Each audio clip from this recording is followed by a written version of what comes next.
Here for a couple few weeks. I'm trying to think when we can schedule this board meeting we need to have. Okay. So, Okay, guys, let's crank up. We're gonna dispense with most of the formalities here. One thing that I did on Saturday, just came in to this library about the time they opened, and made our request for this room for calendar year 2024. I went back and I checked over here. When I first got here tonight, and they opened up the book and we got it all of our requests. Now there's 3 months where things are a little cattywampus. May, October, and November. It's not going to be second and fourth Mondays. It'll be something different from that because of the holidays of Memorial Day, Columbus Day, and Veterans Day. Okay, so I kind of requested those around that. The other thing is the fourth Monday in April is when we have the picnic, so I did not reserve the room for the fourth Monday in April. So if something happens where we want to change things, we'll have to just make do. But apparently, the demands at the library for this room are pretty high, and so there are a lot of people requesting it, and I saw no reason to reserve it when we're not going to have anything like that. And we've been like this tonight. This was a pickup deal because of the why do we not have a left wing? baseball. Oh, that's right, LSU baseball. And I don't have cable, so I didn't see it. You wasn't okay. Yes, yes. That's okay. You could stream it, you could stream it on your phone. Yeah. If you were watching it, LSU thing, you could stream it on your phone. Oh, okay, yeah. Hey, listen, when Daddy was quarterback at Northwestern, they played LSU 1 year. And he said they damn near beat him. And I said, what was the score? I think it was like 34-0. LSU. What you got? Speaking of your calendar though, I have asked the catch, put that on the website. So those of us that have figured out how to use Google Calendar can automatically update our Google Calendar. Oh, I don't know what you just said. The calendar's Catch on. puts it on the website. He said, let Catch know. If he does it on the Let Catch know website, is what he said. Okay, if he does it on the website, it pops up automatically on anybody that's got a Google Calendar or iPhone calendar. It'll automatically put it in their calendar. okay, do calendar, why didn't it show up on that? I can show you that. Okay, hold it, okay. Let's see. The next, what's this, the next meeting is soon. Like next Monday. night, yeah. And it's an extended body hopper. So Bill, Yes, Chris Williams is driving up to teach that one. it's coming here? Yes, he's coming here. Okay. And it's he ties an extended body on the back of a hopper by tying the body on a needle first. And so it makes it like a damselfly or dragonfly tail off of the hopper. Okay, So it's a really cool technique he's so we using. didn't bring our own needles or? No, I'm going to get needles. And Peter, I've failed to order materials, but I'm going to send you Wednesday in the mail, since tomorrow's the 4th, just some materials out of my stash at home. Hopefully it'll get to you by Monday.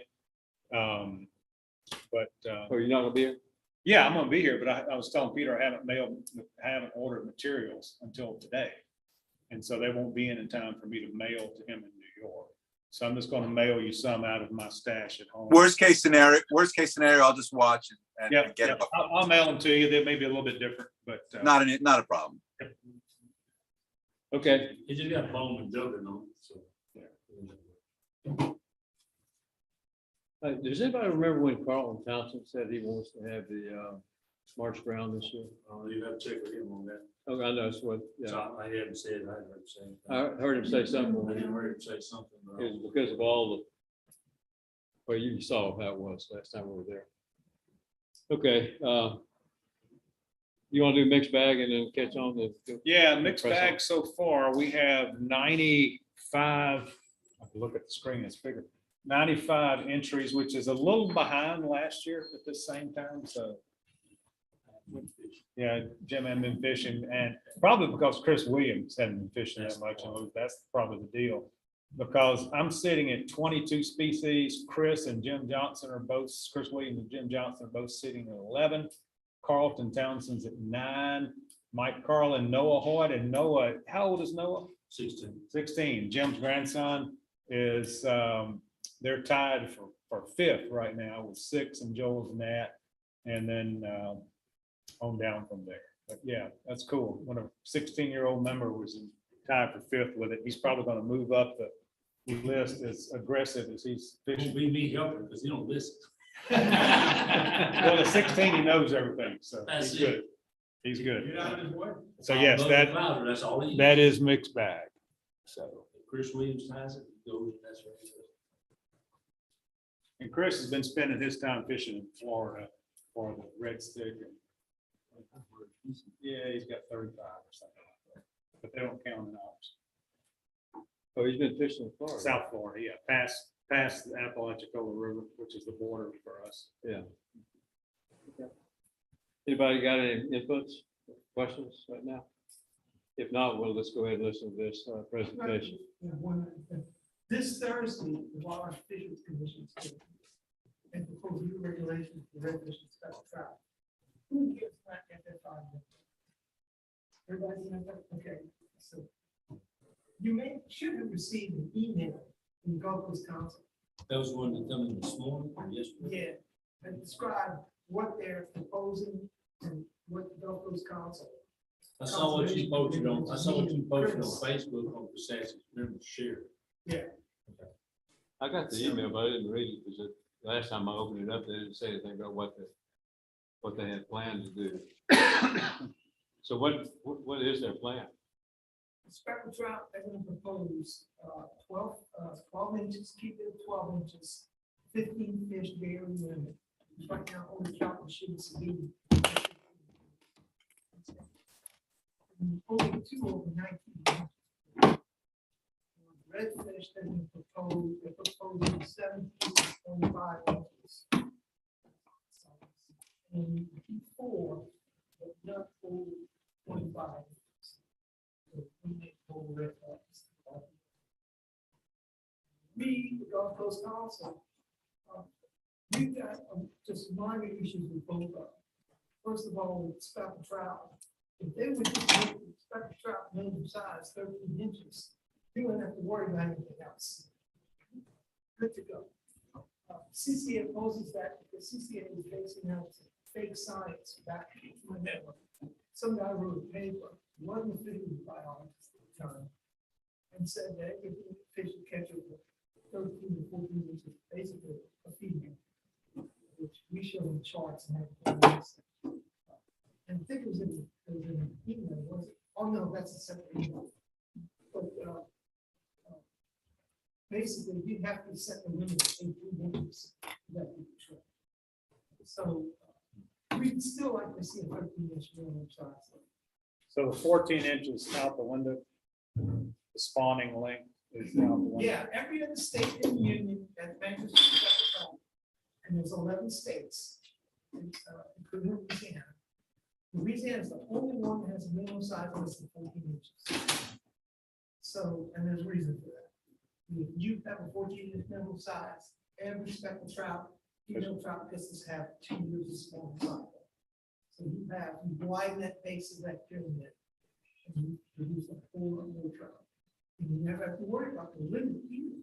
You can even keep the limit at 25 If you had it 14 inches, then we'd have a lot bigger fish. Yeah, so we still hope to get 13 inches. I'll be at the meeting Thursday to do that. What is it? For red, it's gonna be a lot of fishing for the back ridge.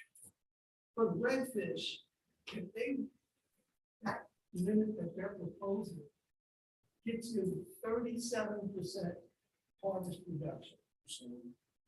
The one we're proposing gets 42% harvest reduction and gets you back to the conservation standard at the time. We're talking about going from 22 years down to 11 years. Yeah. And keeps you above the conservation standard. And what's the difference? It's 1 inch. They're proposing 17.5, we're proposing 18 to 26. And really, if you think about it, I've kept a few redfish that are 16 inches, but that's not much. No, they're not very I big. mean, you gotta get more meat from a 14-inch trout than I do Yeah, a you do. 16-inch redfish. Yeah.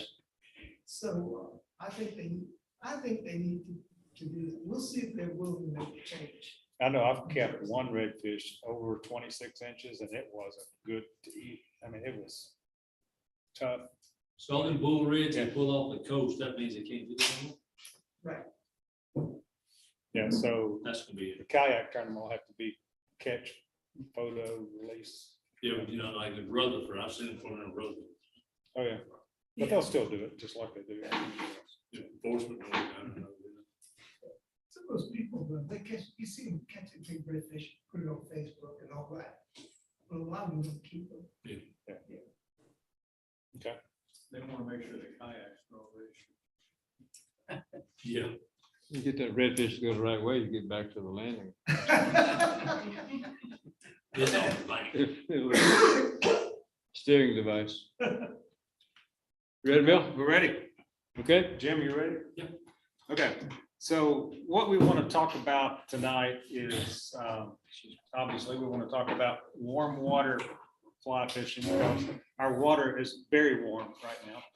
So, and we want to talk about some useful patterns, and I say useful patterns because, goodness, my boxes have dozens and dozens of patterns, but we took categories of streamers, top water like poppers, etc., jig type flies, which kind of crosses over with streamers, and then, for lack of a better word, wet flies, and talk about some of the patterns we found useful. And y'all please chime in if you have others that you have as well, and then how to fish those. And probably the most complex of those that we'll get into that is probably streamers, as far as the rigging goes on how to fish streamers, because you've got different weights, different depths, flies. And we'll talk about unweighted flies, weighted flies, where the weight is on the fly, and that kind of thing. But Peter, I'm recording on YouTube, but I'm going to put my boxes, they're labeled. I'm going to put them up here where you can kind of, if you want to go back to the YouTube later, because they won't be up while we're talking. This is the jig fly box. I'll leave it up there just for a couple of seconds, but it'll be on the YouTube video. This is the top water box that we're going to show. And these are just a few patterns out of that, not many at all. And you've seen most of these. Yeah, thank you. No problem. I'm good. Yep, that's the wet fly box. Okay, perfect. And then this is my streamer box, Jim. I'll show you Jim's streamer box. Jim, grab it real quick because he needs to see your streamer box. This streamer box is pretty impressive. So, this is his streamer box. So. Well, you better hang on to that. You don't want that to go missing. No. There's a crankbait in there. I wonder. There's a reason. I wonder where that came from. Okay, so let me pull the PowerPoint up here real quick, and hang on, give me just a second.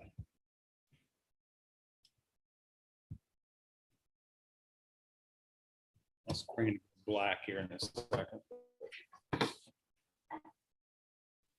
About 5 or 6 seconds, it will come back up. Okay. So as I said, we're going to talk about warm water fly fishing. And for us down here in Louisiana, there are other warm water species, but these are the ones that we commonly target here. Some of them are more common than others. For example, yellow bass are not as widespread as white bass in most areas, but striped bass are pretty limited for us, but Toledo Bend area and even some areas around here, was Indian Creek has some striped, hybrid striped wipers in it. Yeah. Smallmouth bass would be north of us in Arkansas, but certainly freshwater drum, spotted bass, pickerel, bowfin, carp, a lot of fun to fish for. And like, for example, we're not covering patterns to address all of these, but probably most of them could be caught with the flies we're going to talk about tonight. But what we want to talk about first is just real quick, and this is going to be a review for almost all of us, but just so we'll all be on the same page. the fly line affects how the fly swims in the water and how we present the fly, the depth it is, the movement it has in the water, and things like that. Commonly, when we talk about a full floating line, it has the, you know, the weight forward taper on it, the running line, and the entire line from the reel out to the tip floats. But with streamers, we often, and some other flies, we often use a sink tip. And here on this screen, the very front, it looks to be about 12 feet of that line sinks. So the rest of it floats. So the remainder of the head and the running line floats. The advantage of that is it's a lot easier to cast than a full sinking line, which you have to pull the entire line up out of the water, because the only thing down in the water is the sink tip. So that's a pretty useful line. So quick question. Yep.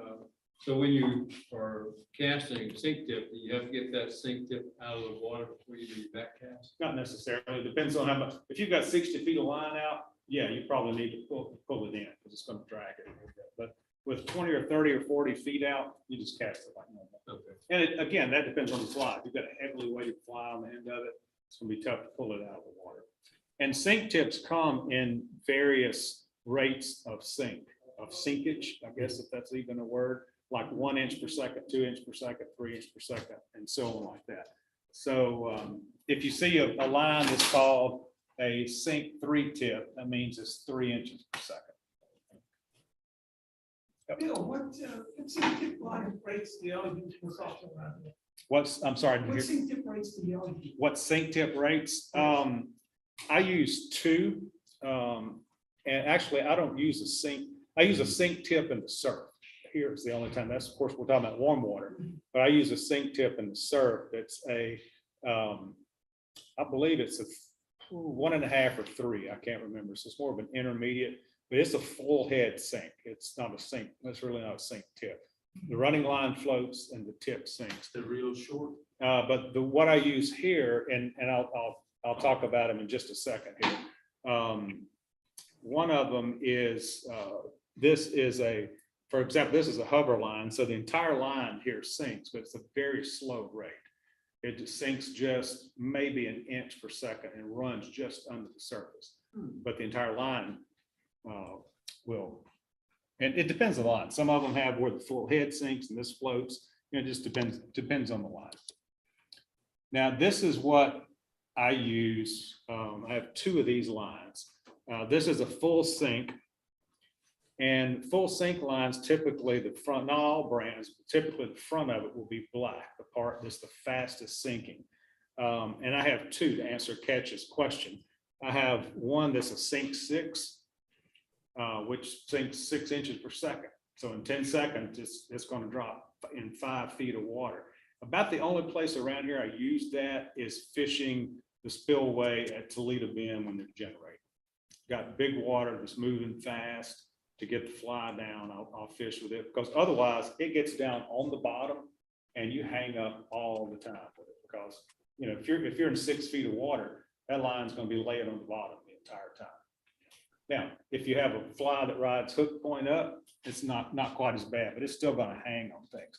And this line, I don't know if you can see it in the back, is progressive density, which the front of it, like this example, is a sink 7. So the front 35 feet of this line sinks at 7 inches per second. The middle, 15 to 20 feet sinks at 5 inches per second. And the rear sinks at 3 inches per second. The one I use the most here floats in the back. The running line floats. The next 10 or 15 feet sinks at 1.5 inches per second. And then the head sinks at about 3 inches per second. And it's Rio makes it. It's a progressive sink, and it comes in different numbers. They make one. I think the one you have that same line, don't you, Jim? But I think the one Jim has is a hover right here and an intermediate here, which is probably more useful because it doesn't get down too deep and get hung up. Because a lot of, like you fish a lot of the edges of the lakes and stuff, it's not that deep.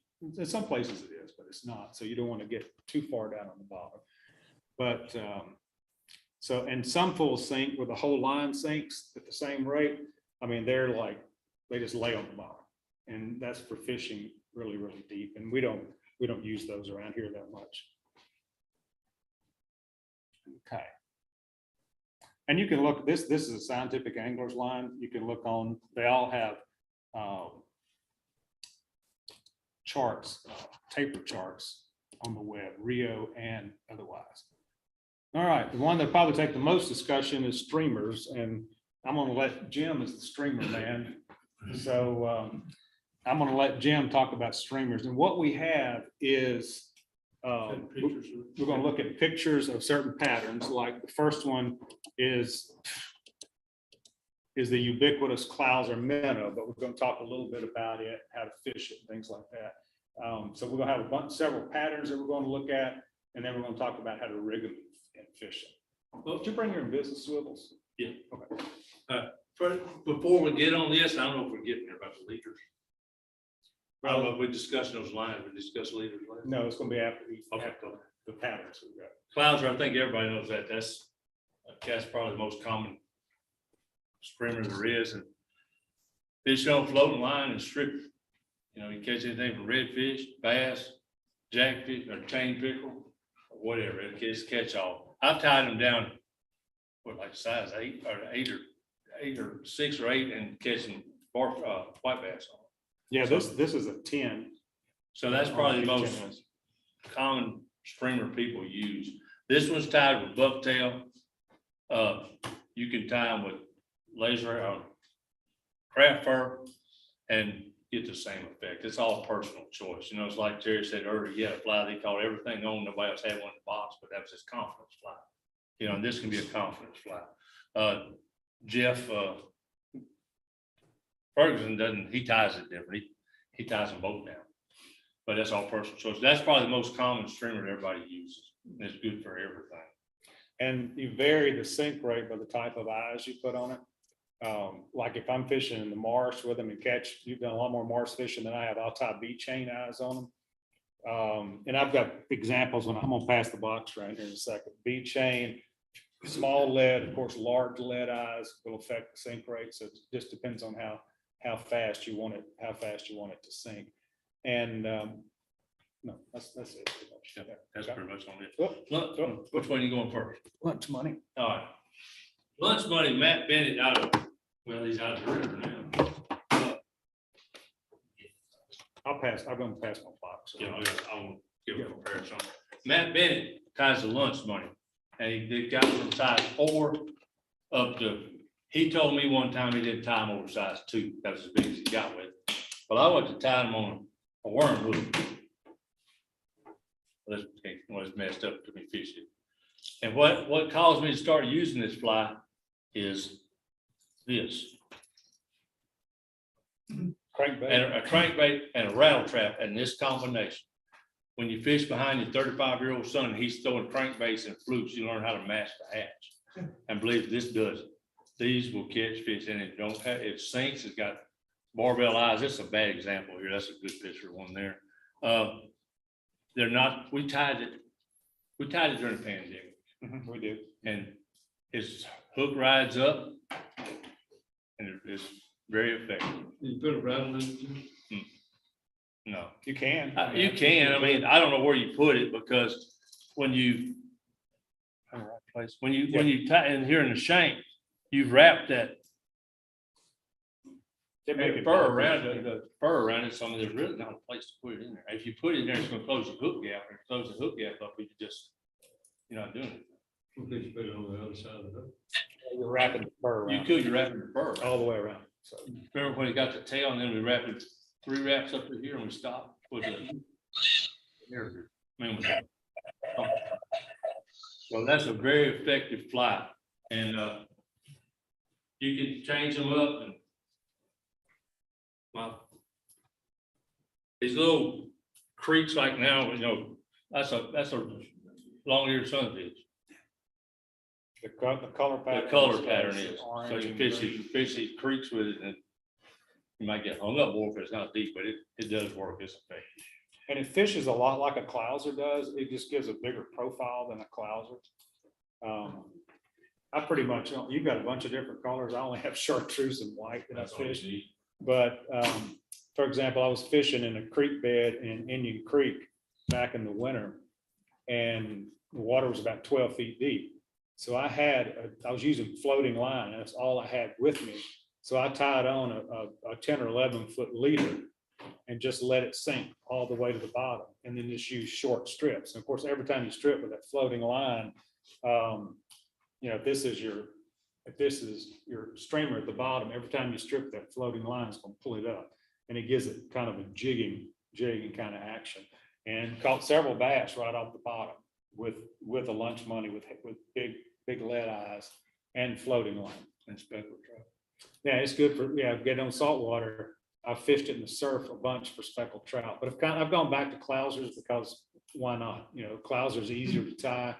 It catches fish anywhere, but now for bass and things, I'll still fish a lunch money because it's just a bigger profile. I don't know, it was just me and Mike and Bill tied this fly with Tyler. Tyler Wood was here, and it's very effective. And I can't think what the name. Pinchowski. All I can remember is he had a Ham's beer sitting there beside him when he was tying in the video.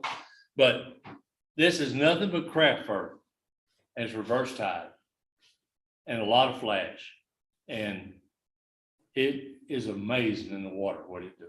It does. It It swims. pulsates, Like nothing else. it flows, and they'll kill it. And you can see why it's called a bad hair day. I'm holding it, Peter, I'm holding it straight up. It's like a troll hair, like the old troll dolls used to be. That's what it looks like when you hold the hair straight up, but it swims like. If you tie one that looks so ugly, what you need, well, they need is strength. You get through tying them, not the cloud.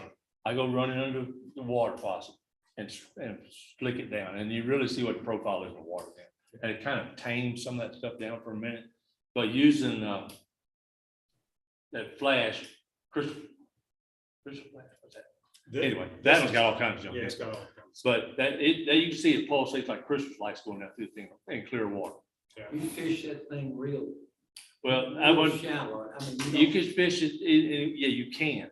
And that's where'd it go? Where'd it go? Yeah, one thing about it, it is unweighted, totally That unweighted. is totally So you unbelievable. can keep it this far. Yeah, so if you want to get it deep, you've got to use either an intermediate a sinking line of some kind if you want to get it deep. I had that fluke in my Yeah, pocket. because- I use this as to try to use it like a fluke and match the colors up. And with floating line, it'll strip, like if you've got a shad, like bass or busting shad or something just under the water, floating line, it'll run just a couple of inches under the water. But with a sink, like I use that sink tip, that intermediate progressive sink that I have. And, when the first 10 feet of the retrieve, it's within a foot, 18 inches the top of the water, then it gets deeper and deeper. Yeah, because see, that's a fluke. And Terry, your Joel believes in these things like that. So it just close as I could get. I bet they look about the same when they're in the water. It does. I mean, it's effective. Now, Bill's talking about, well, we have to get that when we get the leader, but I don't fish on surf. I do in some cases, but we hadn't got that far yet. And we'll go over that. Yeah. I'll explain what I'm doing in a minute. That's one I don't even have in a box. Yeah, this is, everybody's probably familiar with this one. This is another one of those flies that's unweighted. And I had my best bass day of the year with this fly at Indian Creek when they were hitting shad, but there weren't obviously, like, you didn't see the shad break on top, but you could see them every once in a while and retrieving it real fast. It's unweighted. You can tie it real small if you like for something. It's like a bad hair day. It's unweighted and it runs just under the surface of the water. It probably doesn't, floating line probably doesn't get more than 6 or 8 inches deep, depending on how fast you retrieve it. And it has the tail of it is saddle hackle, so it doesn't have quite the action a bad hair day does, but it still has really, really, really good action. And it's a thin profile. It's almost a blade profile. So as you retrieve it, it kind of swims in the water really, really nicely. So Lefty Craig UA was doing that, but that's a real good. Just get my mouse. All right, we all know the woolly bugger. But this is my, since Gene Taylor taught us the Gene Taylor version of the woolly bugger, I hadn't tied it any other way. And this particular one's olive, like in the picture, but he uses a double hackle, which is not uncommon, but he uses like whatever the color of the tail is, and then a grizzly hackle. And he uses much longer hackle than normal. Like the hackle on this one, which is a size 10, probably is twice the hook gap on it. But I mean, it's one of my go-tos. I mean, it'll catch almost anything. And it's that he likes the long hackle because it pulsates more in the water. I think it gives it a bigger profile too. And kind of like your SR-71 seducer catch. It's a really good way to tie a woolly bugger. It just looks different. It looks proportionally not like what you see on the internet. It looks But- almost like a crawfish at times. Yeah, it works really, really well. Okay. What else we got here? Oh, crawfish. Yep. And then you saw these in the box. And these were developed up in Peter, this is the one you fish with a good bit? Yeah, this has become my confidence fly. I reach for it whenever I can. Oh, good, good, yeah. And I have fished it. I've not fished it here yet. I've fished it in Arkansas quite a bit and have caught a number of smallmouth bass on it. But it's got to be good in the marsh too. But I just haven't tried it down there yet. And I have tied an orange and then this more tan. Actually, most of the crawfish you see, a lot of them are more this color than they are this color. But the orange is what I've used up in Arkansas. Yep. And they're working. Really well. Where's that fly come from? It is, was developed for smallmouth, I think, somewhere in the upper Midwest, I think either Wisconsin or Illinois, Indiana, somewhere in Michigan, maybe, but I'm not sure. Somewhere kind of in the upper Midwest. We tied it here one time. Okay. Darren Lee out of St. Landry or Evangeline Parish. One of is where he's from. He taught me how to tie it when we were down at Red Stick Day a couple of years ago. And he had it. And it's a really, really good fly. Yeah, somewhere down there. Okay. All right, Jim. We're talking about streamers, and we've talked about weighted streamers and unweighted streamers. So that weight or lack of, and the position of the weight itself or lack of, determine our line choice, leader design, and how we rig and fish the fly. So you want to talk about bad hair day? Yeah. Yeah. Like Bill said, the bad hair day is not weighted, okay? So it's gonna run on top. You fishing on a floating line, it's gonna be on the top, you know? And see if I can start this off right. We go back to the leaders. When you fish for bass, you don't need a 7-foot leader. If I'm fishing a floating line on it, I got a 6-foot leader, and that's long. Okay, if I'm fishing subsurface with it, like with a sink tip line, I'm down to 3-foot leader. That's all I've got. Because what happens is with that weighted line and this unweighted fly, if you've got 7-foot leader out here, then as the leader goes, this is just going to stay up here. It's not even resolving the problem you're trying to do. So with a 3-foot leader, it is down here where you can keep it at a good distance. Now, I fish these unweighted with what a sinking line is. And the way I fish is I throw to the shallow water and I fish it down to the deep. And it's coming off and coming down. And most of the time I end up with my rod tipping the water to try to get it deep. Now we're talking about 7-8 foot of water. And believe me, it works. It helps. But I fish cold water creeks where I'm coming out of woods in the creeks, you know, swamp and a cypress swamp. So that's coming out of the shallow and the deep where they're at. And so and leader wise, there's a guy on YouTube, his name is Gunnar. What's Gunnar's last name? It takes him about 2 hours to tie a fly and you watch him go. He talks, it's like Kelly Gallo. He talks a lot. Well, that's who he learned it from. I think he was a student of his.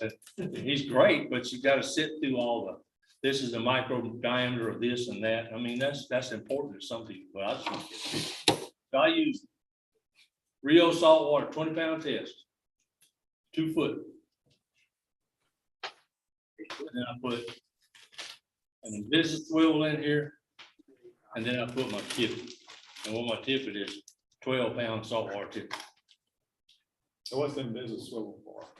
To join those two together. And so you're not using a tippet ring, I'm using so you put that 12-pound on that 20 with a business swivel. The disadvantages of business swivels, and Bill can attest to the fact, because he what In business. in business swivel. Yeah. The disadvantage to them is they catch all the junk in the water. You know, if you got leaves or you got floating grass, it gets hung up on it. And it's some flies twist your line a lot, That keeps them from and it keeps twisting. it from doing that. If it doesn't, if the fly you're using doesn't twist your line, I don't use it. I use it for simplicity of tying on a leaf, you know, like a tippet ring. They don't have to fool or do anything with tying it in a tippet ring. I use it the same way. My only problem with them is they're clear, that hole's tiny, and you gotta get it right where you can see it if it's not good visibility. What type of knot do you use tying the business swivel to the 20-pound test? I use a double David knot, Okay, then same thing for the tippet. and they ain't broke yet, so. You know, I tie a double Davy for almost everything now with big flies. I still tie a single Davy like for trout flies, small trout flies. Either double Davy or a non-slip loop if you want that action. But I don't use a clinch knot anymore at all. and the last part of the leader I've got on there is a real wire bite. But I fish for a lot of pickerel. And don't use about 6 inches of it. And I just tie it on with a surgery knot. What's it made out of? Is it It's steel? No, it's why you tie it just like a regular line. You gotta cut it with something better, you know. So this stuff right here, all these are? No, The last one, just the last one. It's Do you ever fine. use fluorocarbon? No, that's why you right there, salt water. Or wouldn't that cause it to sink more so than? That sinks, that's probably fluorocarbon. I usually use for tippet, because I don't use much of it, I use 16-pound fluorocarbon a lot of times. Because it is Rio's fluorocarbon, their 16-pound fluorocarbon is the same diameter as most 10-pound nylon tippet, 10 to 12-pound nylon tippet. So why not have 16 pounds if I can have, if I could use And it. I could attest 16-pound tippet will hold a 6-pound chew pig. It did a few weeks ago, yeah. The only thing about His 16 net pound, man wasn't too good. yeah, the only thing about 16-pound tippet is if you get hung up, it's a good thing. I mean, a lot of times you can straighten the hook out and get unhung, but it's tough to break off. You have to, it's a lot tougher to break off.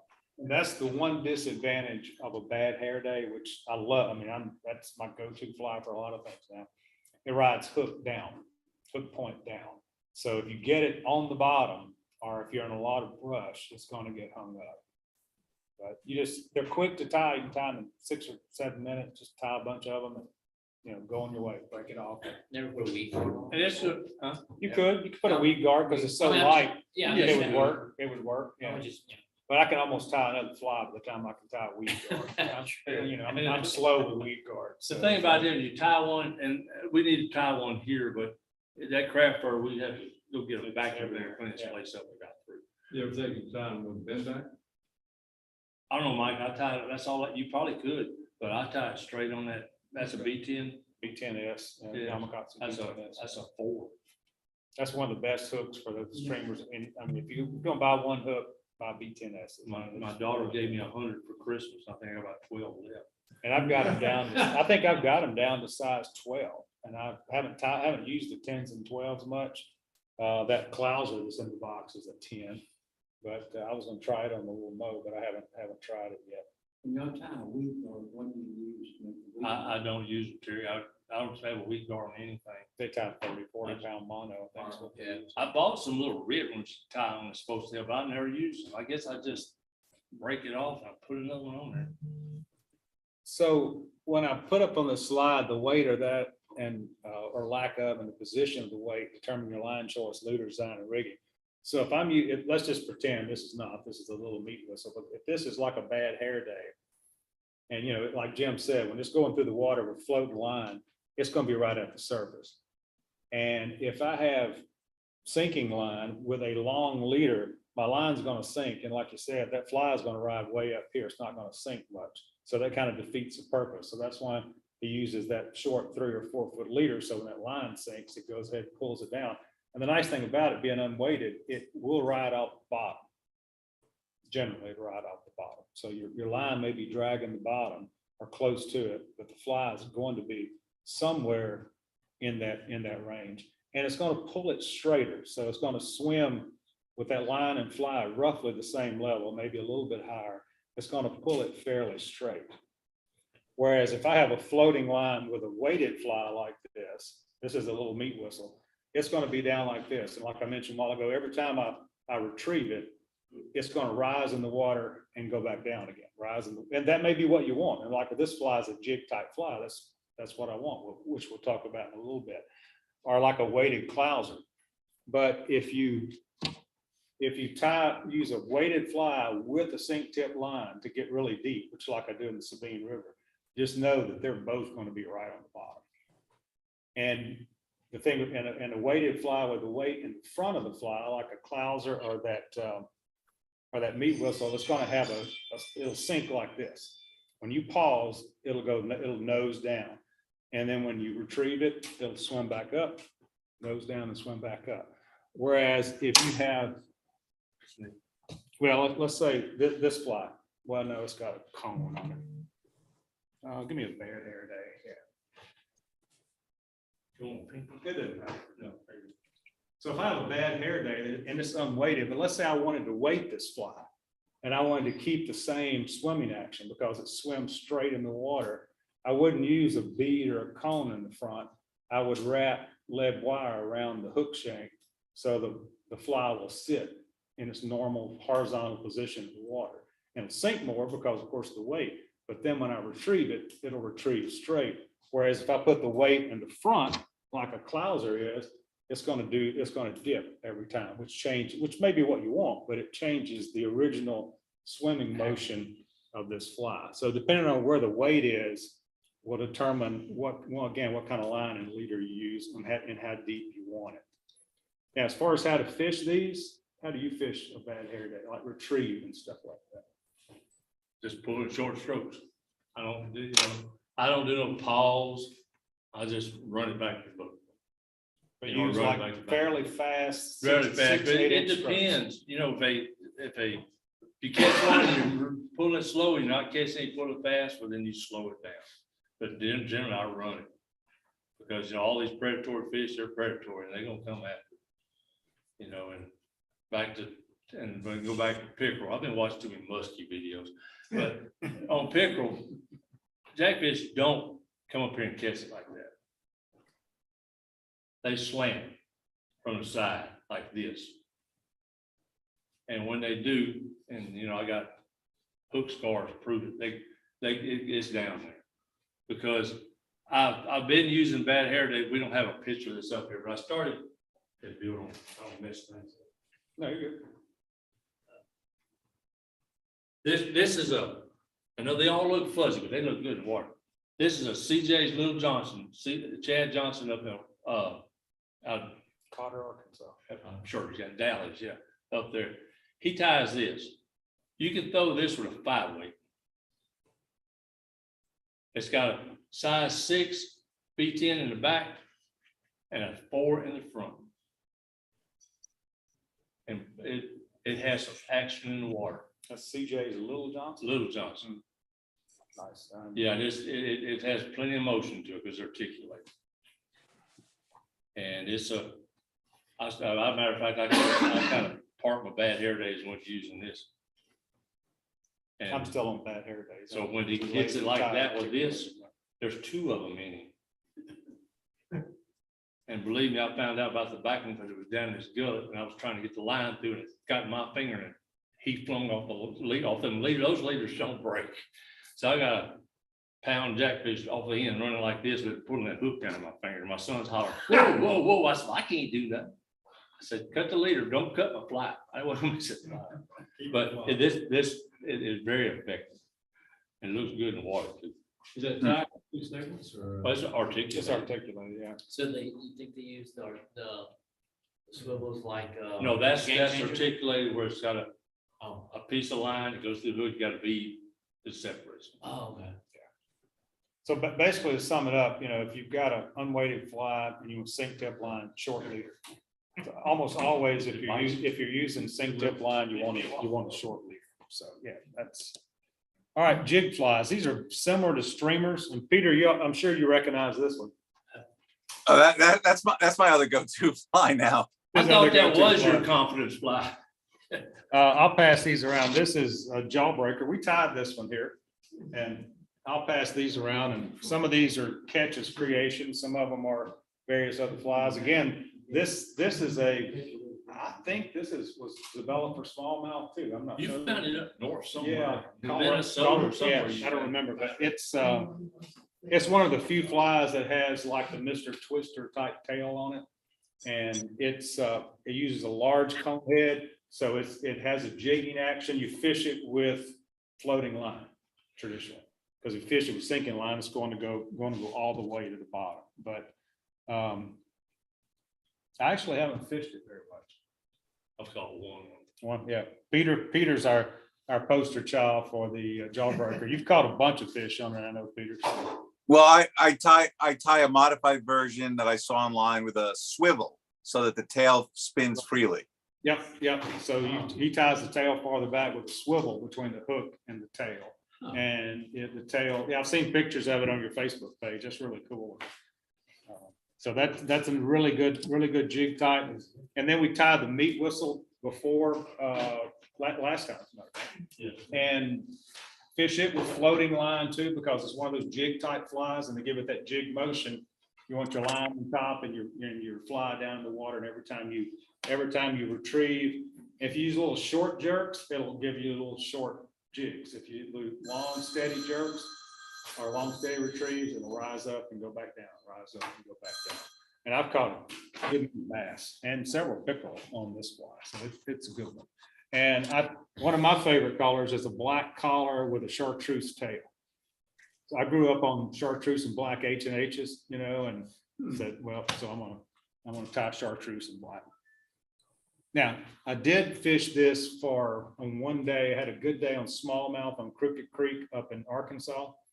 Fished it under an indicator because the water was running and there was a lot of boulders. So I put a large, one of Catch's Bosies, which is basically a perch float cut in half, one big enough to float a meat whistle. And that, because it seemed like the only time I would get a hit that day is if it were bouncing right along the bottom. And that gave me that depth all the way down instead of I could let it drift and so it would run down a channel in the water, as opposed if I'm retrieving it, it's going to swim across the channel. So I could let it just run under that indicator. So any of these flies you could fish under. Well, we fish for speckled trout. Cat showed us that method with the wide end towards you, it becomes a popper. Now I fish it in freshwater, I fish it with a narrow end because I don't want it to pop necessarily, but with a Clouser minnow under it. So meat whistle will work just fine with that one as well. And you can control your depth. And then of course, these are great flies we all know about that are really close to our crappie jigs. Catches silly butt and fluff butt. Basically the only difference is fluff butt has marabou for a tail. Silly butt has silicone legs of some sort for a tail. And this silly butt is actually my go-to fly for white bass and chartreuse. Just a matter of fact, there's a picture of one I use. I fish for them with Clousers. I fish for them with everything else. But this fly that takes literally 2 minutes to tie, you get a wad of like 3 legs in your hand, wrap them around the thread, tie them in the back. This is Estes for a body, or crystal flat, or crystal flat chenille, or any kind of chenille, and it's tied. It literally is a 2-minute tie. So you want really not those flies that take 10 or 15 minutes to tie. Those are the ones you want to catch fish with. But this is the one I catch for white bass. This is the one I catch the most fish with. And we were fishing with it on the News River last week in North Carolina. And the reason it's so effective is when they hit that, those silhouette tails like that, it's got that thing rubbery, I guess, Mhm. and they feel it and they come back and hit it a second time. You know, and they take it, the second time they take it, the first time they got nip at it. You can actually see them in the clear water in the News River where they're hitting at it, and then you see them come back and hit it. It's pretty neat. And for white bass, I strip it, just throw it out. But for, if I'm trying to fish it for white perch or whatever, with either one of these, they'll be under an indicator to control the depth. But You do a fast strip on it, or? no, not really. It depends on, like Jim says, whatever they want that day. You know, it's, to give you an example, that good bass day I had this winter where I was fishing lefties deceiver. I was just fishing at, normal 6-inch strips, wasn't catching anything. I said, well, I'm gonna move here in a second, I guess. So when I lifted my rod up to cast and pulled the fly through the water really fast, bam, aha. They want a fast retrieve. So then I started retrieving it, just jerking that line as fast as I could go and started killing. But, it's whatever they want that day. What type of knots you put on it? Double dating. So you said you fish it under an indicator also? Uh-huh. And what, you just leave it under the indicator or? Well, you move it because Move it. again, if you got an indicator here and you've got a jig, every time you move it, it's gonna do this motion. Okay, It's gonna give you a little jigging motion okay. every time you move that indicator. Yeah. So it really gives it a good action you couldn't otherwise get. Like I was fishing for white perch over in Roe Gully here, not this year, but last year. And that's what I was using. Actually, I was using a fluff butt, just like this one. And, every time, every hit I got was after a slight movement of that indicator. deep under there? It varies, depends on where the fish are and how deep the water is. It's, that day I was fishing probably 3 feet. But you can put it 5 or 6 feet under an indicator if you want to. It's white perch, there's no telling how Yeah. big they're at. Yep. I went out with this boy, I went out with the boy the other day, when they had these live scope. It was unbelievable. Yeah. Here's these fish With the 16s or? Drop a thing on some of them, come up, look at it. 14s or 16s, Bill? I hope so. That is a 10. I A think. 10? Yep, Okay. 10, or maybe 12, 10, I think, Okay. 10. 10, Yeah, 12, and it's a something jig hook, by the way. It's, Oh, yeah. it was a jig hook. And now also Ty, this is like a classic white perch jig. Carlton got me going up to Sibley Lake and dragging for white perch. And so this is, I think, an 1/8 ounce head jig. So fly rod makes a great crappie pole, so this is an 1/8 ounce jig, basically fluff butt, but it's a much heavier. You really can't cast it hardly. It's too heavy to cast. You hit yourself in the back of the head. And under indicator also? That I was actually jigging like you would a typical crappie pole Oh. with okay. probably, and on that rig, that water was about 12 feet deep, I guess.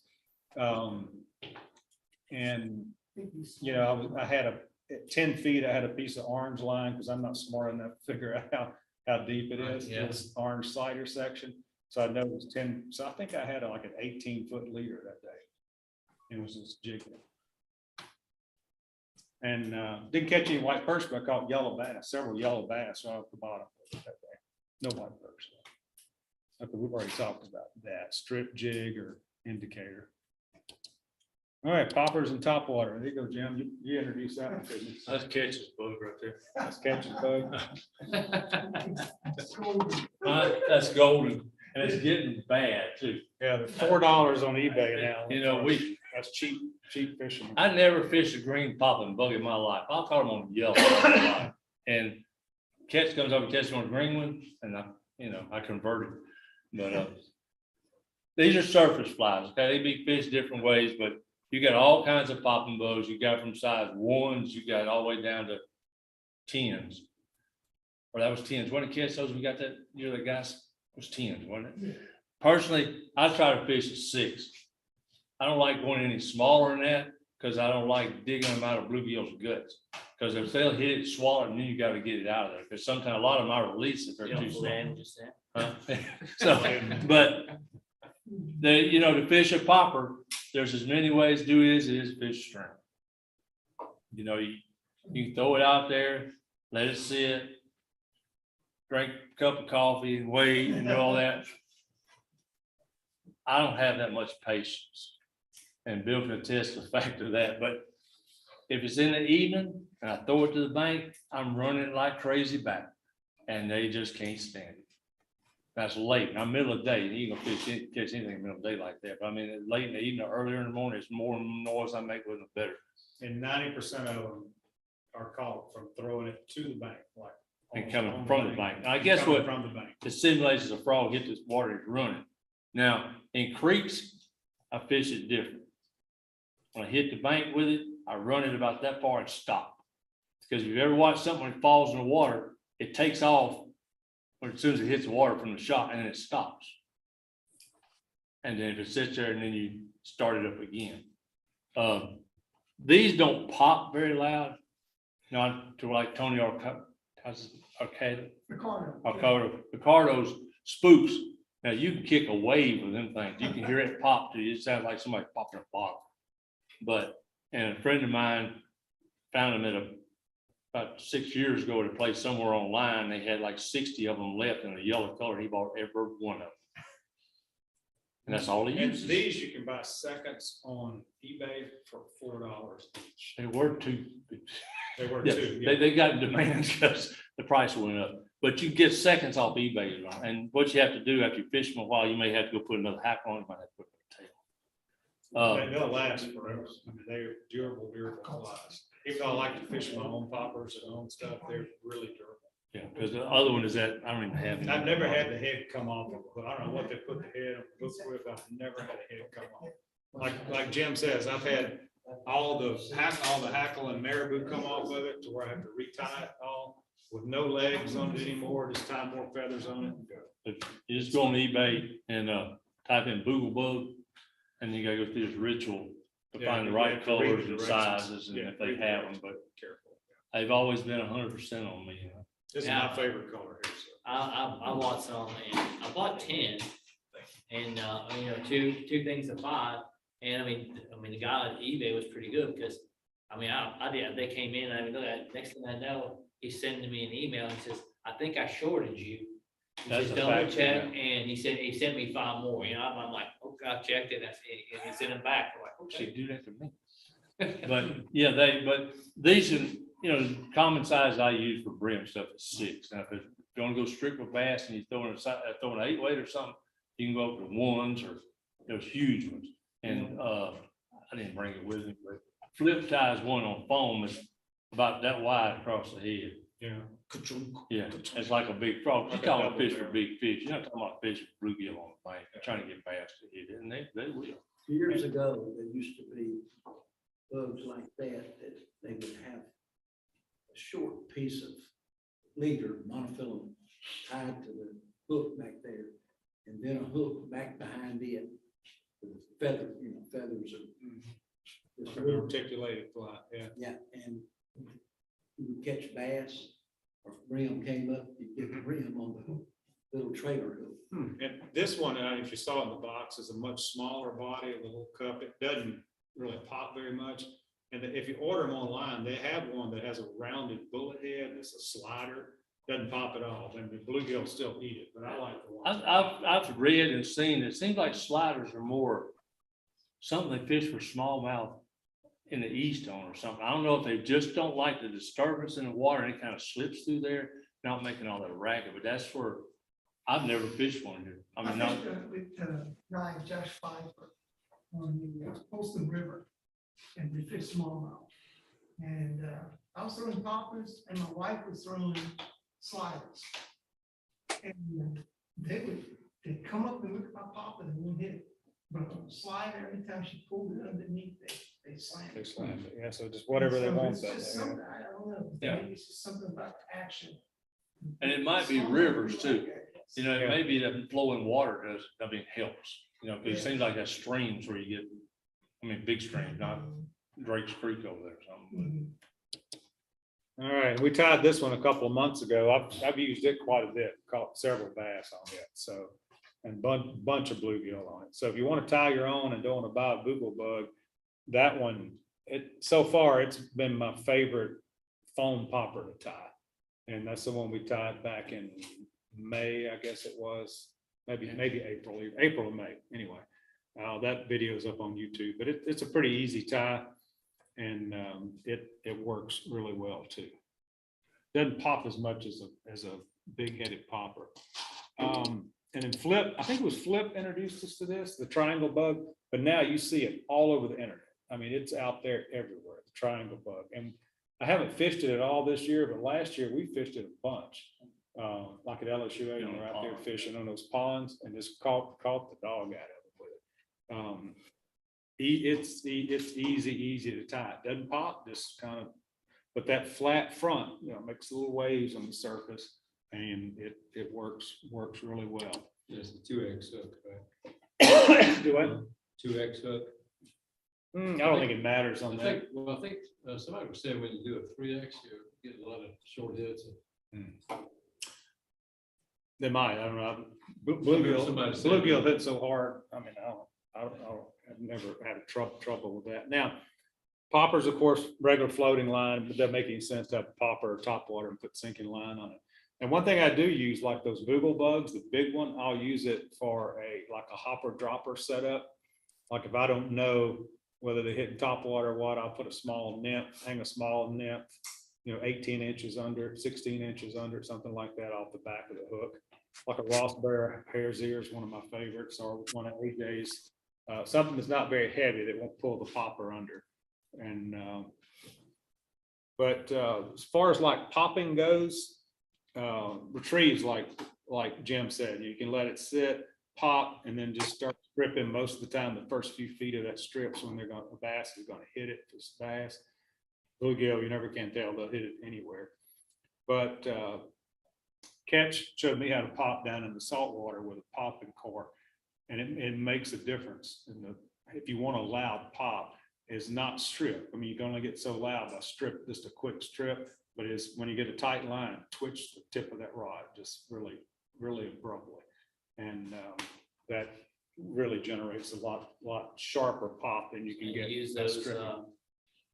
poppers, I mean, those. Well, like in the saltwater, yeah, when you want to pop these as a popping cork, yeah, twitch the tip. I was fishing with somebody down there, and we're fishing side by side. This was saltwater now with a popping cork, and I was twitching the rod and catching a bunch of speckled trout. The other guy wasn't. He was just kind of pulling it. Wasn't near as loud a pop, and he wasn't catching near as many. I tried, show him what to do. He'd do it once or twice, catch some. So it can make a difference. Not always, but it can. Leaders, the longer leaders on these, I was supposed to say. Oh, yeah. Yeah, not the short ones. You need the long one on that. Actually, one of my world champion, bass on fly world championship 3 times. And one of those on Lake Fork, one of those was there were bass schooling off a point. And so I couldn't get them to eat anything. I was throwing clouds, but I was getting a fish here, a fish there. I did exactly what you do for speckled trout. I took that bow seat and I put that side towards the fly line and threw it out with about this much down below a clouds. And making that popping sound, I guess it emulated. the Activity on the popping when they water. Came up and they Yeah, flew up yeah, on the water. Yeah. And I started catching fish after fish after fish. Not big fish, you add up points on inches and all that. And I've been using that at Coquille Lake. They started schooling about May, June, and it works just as well there. It makes sense. The work is good. There's Any predator. There's some guys in California that beat out the rod and reel anglers on a fly rod for some big tournament out there, and now they kind of keep it rolling. They're fishing all over court.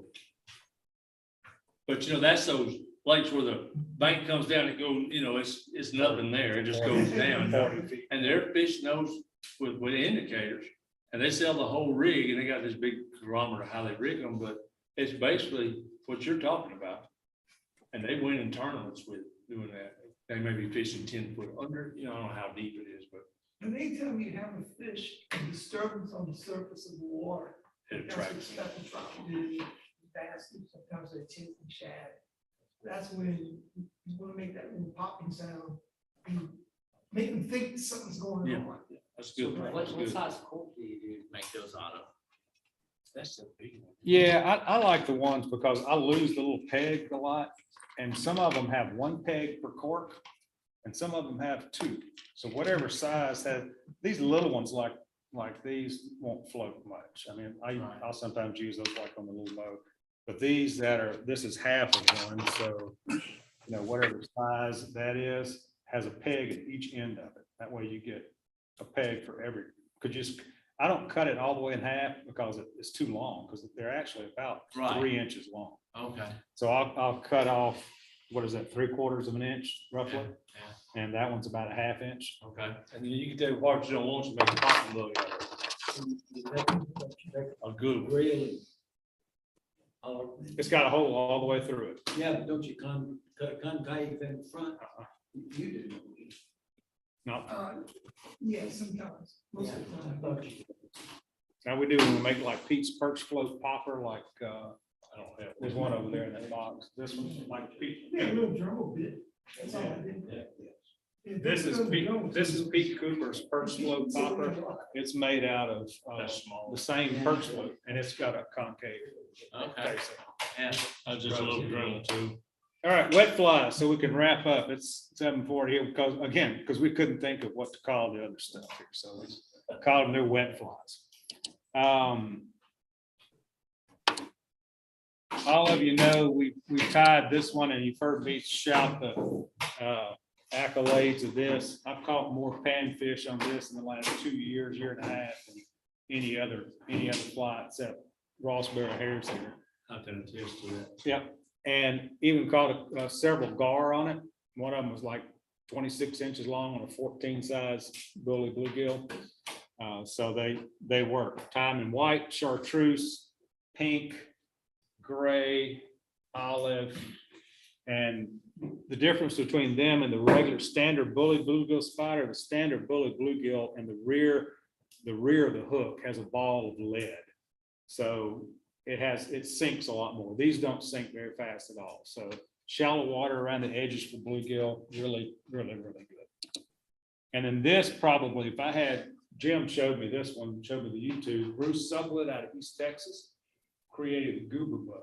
To use Bruce's words, anything that'll eat a woolly booger will eat a goober bug, and it's twice as easy to tie, or something like that. It's Bruce's words on it. And I've got some in that box I just passed around. Captain Scooby uses them up to size 2.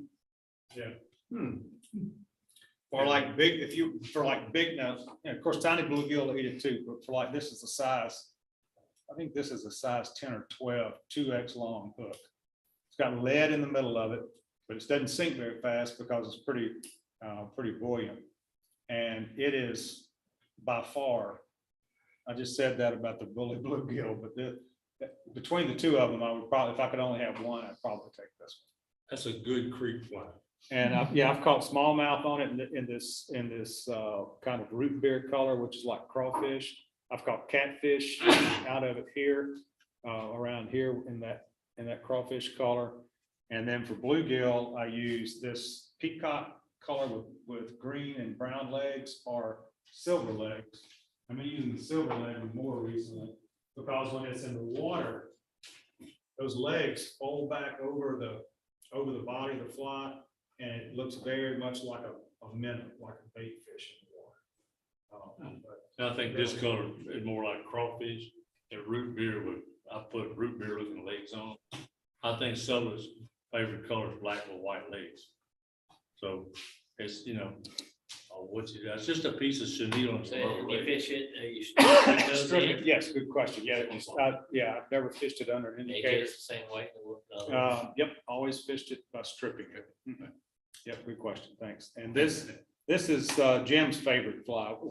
I like Polly Ross Bear, I like the AJ, and I like the goober bug. This is the one Jim will always tie.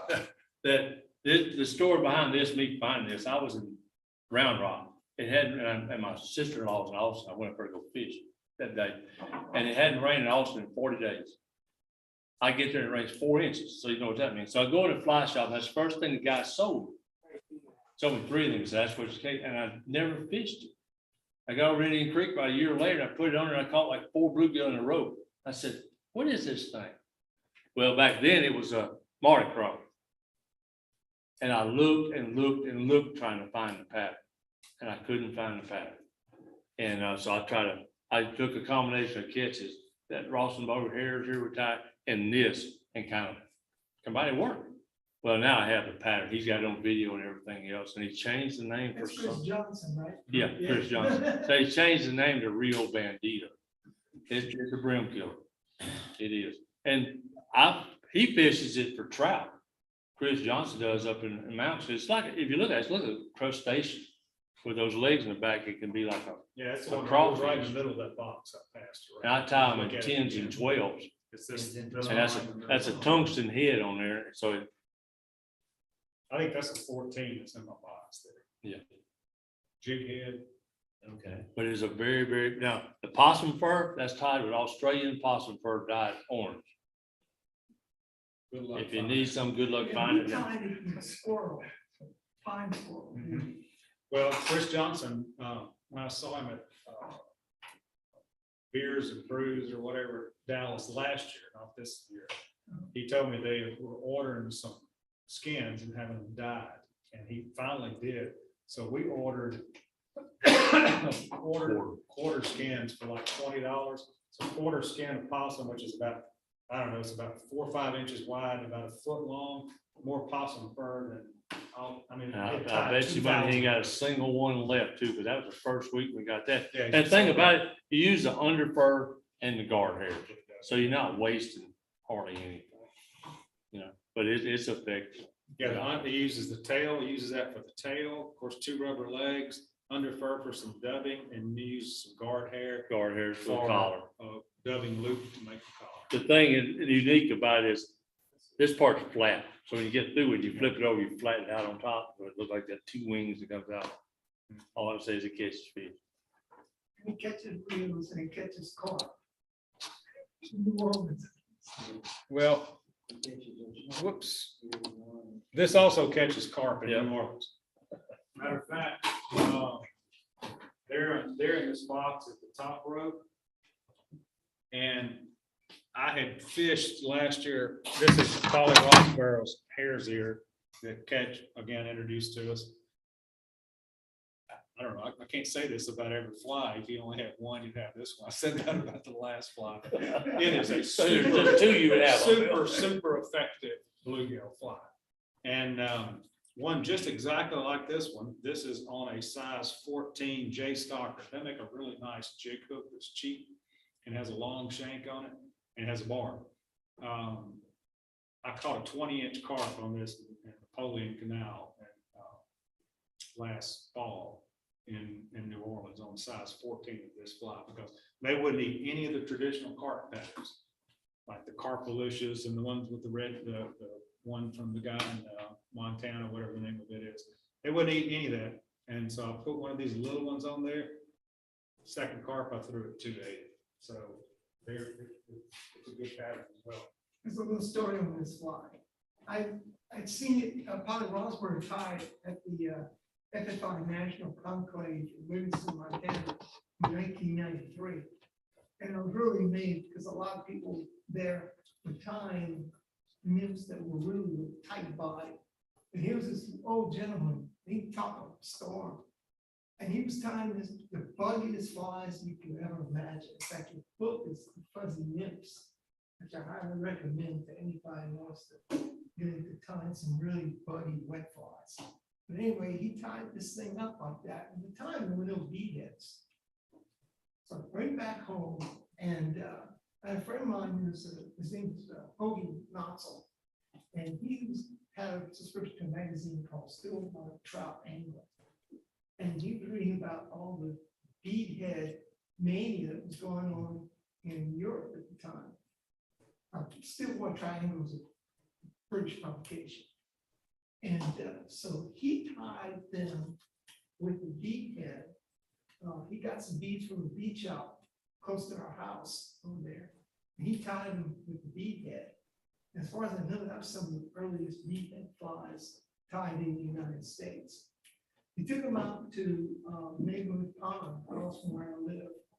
And he was fishing February and he was catching 9 and 10-inch chickerpin in about 8 feet of water. And he's just letting him go down and then stripping it up as off the bottom. He's catching that. And he showed, you know, he came back and told me about it and everything else like that. I started telling these things would be hits. I never looked back. That's all I time with now. And I fish it, strip it and indicator. Works really good under an indicator too. So it's another great pattern. And then our own Stephen Robert's slow sinking spider, a bunch of you use that, I know. It's another really, really productive bluegill pattern. Not weighted, so you fish with a floating line. Once it's wet, it just, it does, it slowly sinks. So if you want to fish at 18 inches, it's heavy enough on that net hook to let it sink at 18 inches and bring it in. And I had a really good day on Cane River a couple of days, a couple of weeks, years, whatever the time is, a couple of years ago, a while back. Thank you, Jim. With one of these in the lily pads, throw it up in the lily pads where you can get just a little break on them and let it sink just below the pad and pull through. Bam. Really, really good stuff. But and you can tie it chartreuse and black, like this one is, black legs, chartreuse legs, yellow legs. I kind of prefer the yellow and black generally.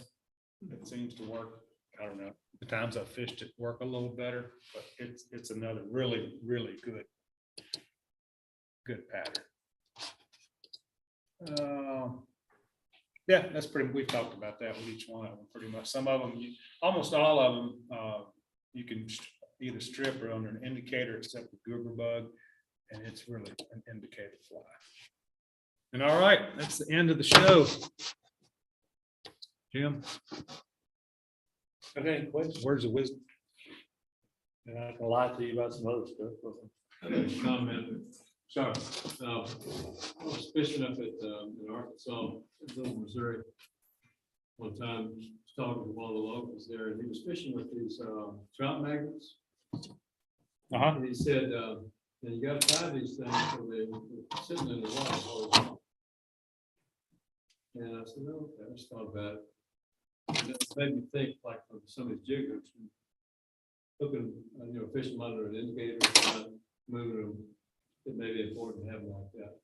Anyway, Darren Lee gave a presentation 2 or 3 weeks ago in Lafayette. And some of the rigs they do for fishing at Poverty Point, at the state park there, which ones they've got a fly and they want to suspend it. And now these guys they go in there checking for the depth. But what they do is they put an extension. It's a balance fly. Yeah, balance fly, yeah. And so it's like a nail or something that's tied on there. It's a pin. It's like a straight. Like a straight pin, yeah. But a head on it. This, When he showed me the picture, it looked like it was part of a nail. yeah, but okay, but anyway, that's what they use. It's like a straight pin, which is smaller than the diameter of the hook, and you use that. And there's a video on there. Right, but it just. To me, that's too much sugar for the dime. I ain't go through all that. But yeah, they catch fish. There's a guy in Kansas. What's Kurt Cowell. Cowell, yeah, and he does all that with safety pins. Oh, really? Okay. Yeah, And now they're starting to make little heads to use for balance flies. The leech is a popular when you see a lot of Yeah, balance. there's Oh, really? yeah. The reason I mentioned it is just because of the presentation, the posture, Yeah. if you want to say it that way. Yeah, it does, and that's. Well, fish swim all over the place, and I'm So like, like an Jim. airplane. yeah, I'm not, Memphis upside down. yeah, I'm not gonna. I got, there's a, Yeah, Pete's still. I read something last night, night before last, about fishing these streamers, and a guy brought up a good point. A fish is gonna take the weakest one out of the bunch, right? So if that thing's running straight like this, the chances of him, we still catch him. But if it's crippled and it's doing this, there's more chance of hitting his that one than that one running straight. You know, because they opportunistic, so they're gonna take the easiest route. And, you know, those jointed flies, you can make them do that. So it's something to think about when you retrieve it. Because I watched them guys on TV when they put it under armor, going 100 miles an hour like that, they catching fish, but I don't have that much energy. What do you think about with a crankbait or something? Hey, There's run it no straight. way we retrieve as fast as you retrieve a But crankbait. even when I fish crankbait, I don't rip it straight, and I'm jerking. I've always done that, so I mean, that's just all it is. I'm still waiting on the banjo fly. The what? The banjo fly. You ever seen the banjo go on TV? Oh, yeah. Yeah. All right, well, that's about all if you didn't look at this net, I don't know, there's some guy that my wife knows his aunt here in town. I don't even know his name, but he makes these nets. He's out, I think he's up in Missouri somewhere, makes them for local fly shops up there. She asked me if I would show them around the club, so if you like the net and want to ask him, I don't know how much they are. His card's there, you can take a picture of, but it's a nice looking net, really pretty net. That's about all we have. Peter, any comments, questions from the interwebs? Yeah, great class, Jim and Bill. I really appreciate it. I'm motivated to get out there, and throw some bass poppers. All right, man, let's do it. Good job. All right, thanks, guys. Thanks, man. See you.